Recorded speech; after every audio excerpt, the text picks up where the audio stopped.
Welcome to this tutorial, and these slides are intended to give an overview of what the purpose of this tutorial is. So this tutorial is designed for a specific project that's conducted as part of the dissertation module that's run in the Center for Sports Studies. The module code is SS566, and the project we are looking at looked at effects of different ankle taping and strapping techniques on postural sway. I'm the presenter, my name is Christina, and I'm the research assistant in the department, and I help the students to basically analyze their data.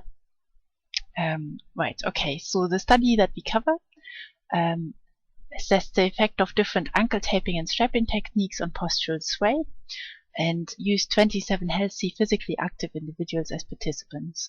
The independent variable was the particular taping or strapping technique that was used.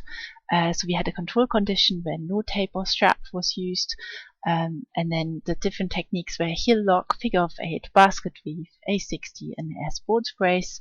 It's a within participant variable because each technique was applied to the same participants. The dependent variable was postural sway, so for lay people this is how much you wobble, and this is measured by standing a person on a force plate on one leg, and then you measure how much they deviate from the center of force in millimeters. And research questions to be answered in the study were: does a given ankle taping, bracing, or strapping technique significantly change the postural sway compared to untaped, unbraced, or unstrapped condition? And which technique, if any, is most effective? So in general, we use only two-tailed tests. So we have non-directional hypothesis, but clearly we are looking for an improvement because, especially for the therapy students, so all of the students who did this project were therapy students, as far as I'm aware. They basically need to know which technique should they use for the clients they have in the therapy clinic. Okay.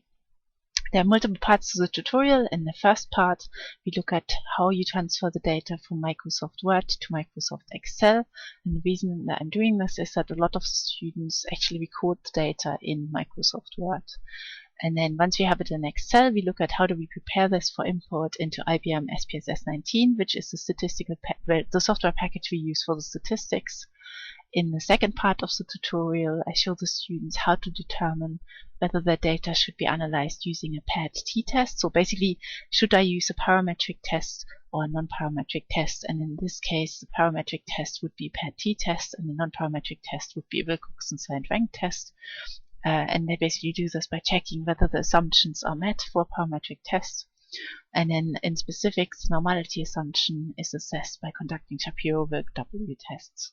In the third part of the tutorial, where we already know that the data doesn't meet the normality assumption, I show the students how to conduct and interpret a Wilcoxon-signed rank test. And in the fourth part of the tutorial, I show them how to calculate an effect size for a Wilcoxon-signed rank test, and then how to write up the results. So in summary then, this tutorial is designed for a specific student project that assumes no or little previous knowledge of Microsoft Office and statistics, because not all of the students do have this knowledge.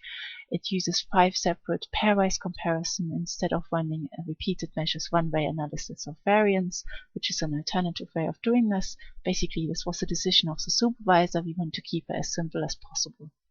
And then we are only covering the absolute basics to analyze the data set, given the background of most of the students.